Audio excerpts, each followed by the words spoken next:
Welcome my dear students. I hope you all are very fine. So we were discussing chapter 9 states of matter.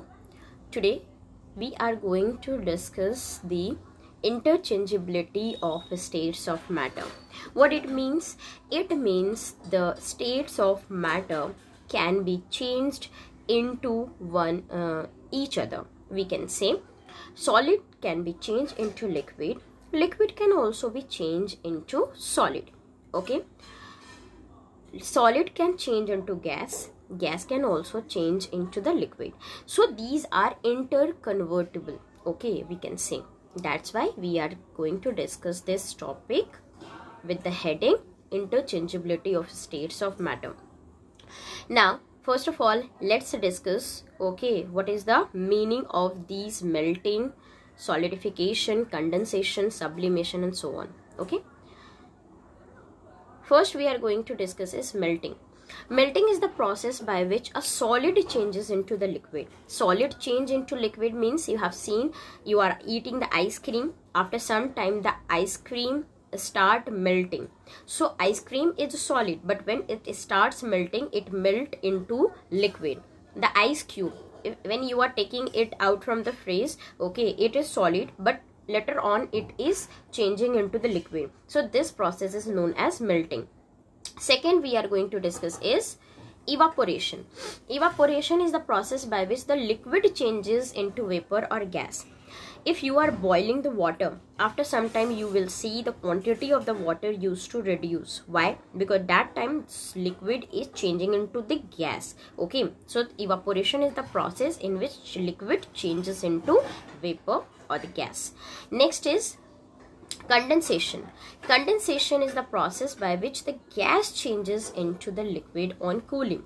The formation of the cloud you have seen, or sometime you are saying that mama is making the food, and when the container is covered with the lid, then after some time you can see the droplets. If you are taking the bottle, freeze water bottle, then after some time you can see the water droplets are present on the outer surface of the bottle.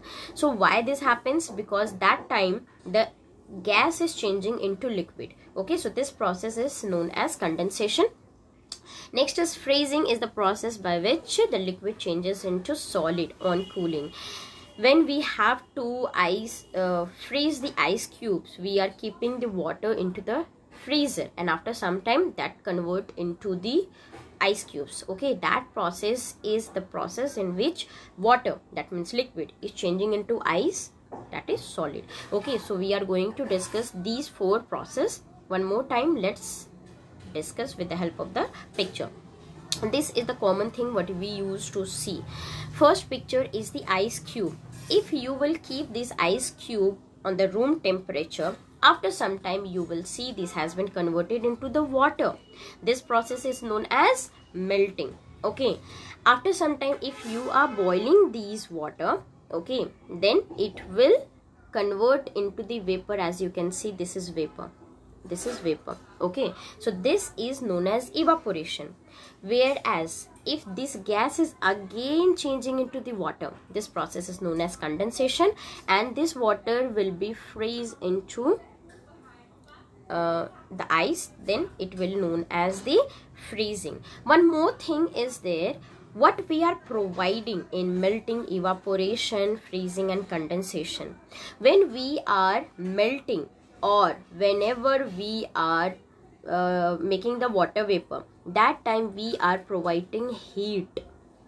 Okay, heat. When we are heating the when we are providing temperature, high temperature of the ice cube, then it is melting. Okay, when we are providing heat, then water is boiling. But in case of the condensation and freezing, what we provide cooling. Okay, when we provide coolness to the water vapor, then it will convert into water. When we will provide coolness to the water, then it will freeze into the ice. Okay, this is very important. Next we are going to discuss what happened actually, okay, when the solid converts into the liquid and the liquid into the gas. When the ice cube convert into the water, the molecules used to separate. as we are knowing, the molecules of the solid is closer, molecules of the liquid is little far, and the molecules of the gas is very far.